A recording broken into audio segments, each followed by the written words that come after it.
Good family. I love it. I love the drag racing. It's the drag racing family. It is. It's a beautiful thing. So well, that was the final of that. So we'll be moving right along into Pro Stock Bike, I do believe, Mark. You would be absolutely correct. We're going into the first round of a Pro Stock Motorcycle. And if you were here last night, there was some interesting action in the boys. A lot of little bit of bumper to bumper action. It's getting out there. I tell you what, these bikes are violent on the start line. If they miss that setup, they become like bucking bulls, these bikes. They want to throw the riders off. And first pairing up, we've got Phil Howard, our number 4 qualifier, taking on Scott White, our number 3 qualifier. On the Suzuki, sponsored by Superbike Performance, is White, all the way from the Northern Territory in Rosebery. I've never been to Northern Territory, Mark. No, it's a beautiful place. It's the only place I haven't been in Australia is the Northern Territory. Maybe we need to make it up there for the next round of the Aeroflow Sportsman Championships up there in July. My passport is done. I don't know if you need a passport, but Phil Howard, all the way from South Australia. I do believe the pro bike, so Mark, they were one of the categories that actually was almost represented from a competitor from every state. It was that close. I do believe there was only a couple of states that weren't actually represented in this category. So yeah, it's an impressive field, and it comes from far and wide, these guys. All right, the bikes have started now. Moving forward, Phil Howard, he's in the Speedflow lane. Of course, the Speedflow lane is the grandstand side. And over in the Rocket Industries lane, the Mound side, Scott White over there on the Suzuki. Both the boys, you'll notice a lot of them, they don't like to ride through the water. They do like to reverse the bike up. They don't like to have any water on the front of the front wheel. They do look sleek, these pro bikes.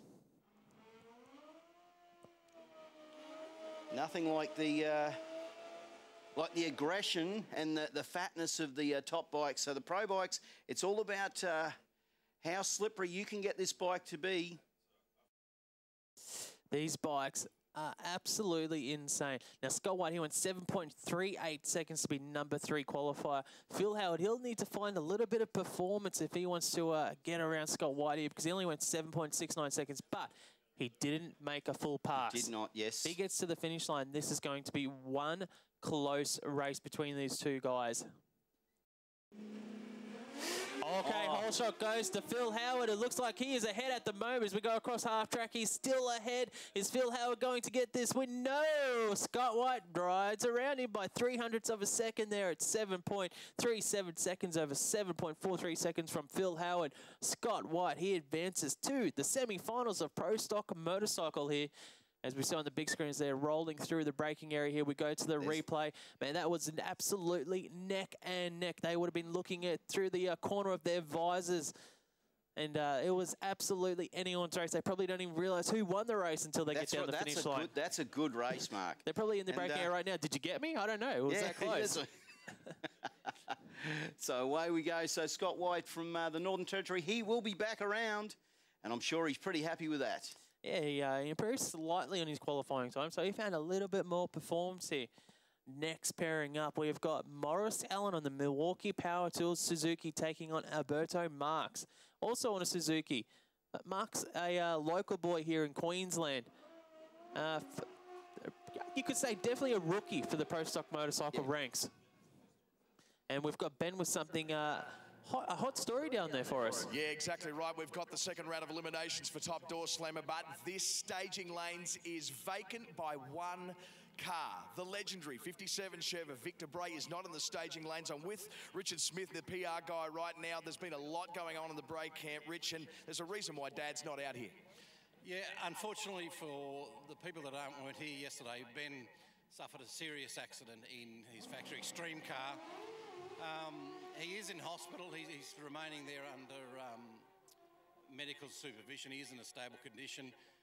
Victor did want to be here to race Grant. Ben insisted Victor race him because we are a racing family. Grant, he has offered to just do a slow run down the track as a mark of respect for our team, but we want him to run it out the back door. Okay, we'll catch up with a little bit more about that. We'll find out what had just happened in Pro Bike, and then we'll come back with the rest of that story. Yes, Morris Allen had a solo. Alberto Marks could not front there in the pairing for Pro Stock Motorcycle. Morris Allen, he went 7:31, 183 miles an hour, so he advances through to the semi-finals of our Pro Stock bike. Yes, just having a look at the replay of Allen's run there. He's found a few more miles up his sleeve as well there, Mark. Yeah, Bike good, is, a couple miles an hour. They're good speed for Morris Allen. He actually takes the top speed on us on that pass as well. So 183 miles an hour. All right, next pairing, we've got Luke Crowley taking on Anthony Hinckley. Crowley, #1 in points, #1 qualifier. The current national champion as well, taking on the newbie, the PC Cranes team of Anthony Hinckley. These guys had an unfortunate incident at Calder Park last time out racing this bike. Have qualified here at Willowbank Raceway at the Fuchs Winter Nationals, made in the field, albeit on the bump spot. And they've got a tough race here in the first round, but we know this bike can go quick, and we've got Ben again. So we'll just give you the rest of that story now. Let's just give us an update, because obviously your phone would be inundated with phone calls and everything, Rich, but truth of it is you can find out all the updates and Benny on your website. Yeah, on Facebook we've created a link. You can actually follow that link through and send a best wishes to Ben. We'll print those out and be taking them through to him in the next couple of days. But anyway, Grant O'Rourke's a Queenslander now, so we're happy that we've got a Queenslander going through the next round. Thanks, Rich. And we've got another solo here to finish off the pairing of Pro Stock Motorcycle. Luke Crowley goes 7:22, 183 miles an hour. That is low ET of the event so far. Luke Crowley really annihilating that there, and Anthony Hinckley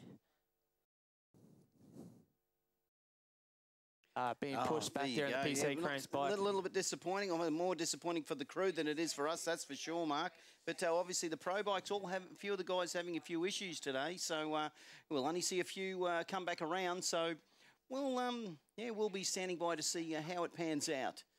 Yeah, that's it. I'm just going to read the release on the Team Bray Racing page regarding Benny. Following his incident yesterday, Ben remains in hospital awaiting consultation with doctors regarding a course of action regarding his recovery. Ben is in a stable condition and in good spirits, and insisting that his dad continue to race in Door Slam today. Obviously, that hasn't happened, but Victor has made his decision, obviously, and more information will be released as it becomes available. But in the meantime, feel free to send Ben your best wishes. Obviously, check those guys out on Team Bray Racing on Facebook, and you can send Benny some get well soon recovery messages. And Benny, you're down on the start line right now. Yeah, just going back to Pro Stock Bike, just Grant O'Rourke's about to fire up at the door slammer, but Tony Hinckley, man, this is just a horrible introduction to Pro Stock Motorcycle for you in these two events that you've been in. Yeah, very frustrating. Obviously, crash at Calder, pretty scary. Right now, they're back here, and we've been fighting a gremlin all weekend, and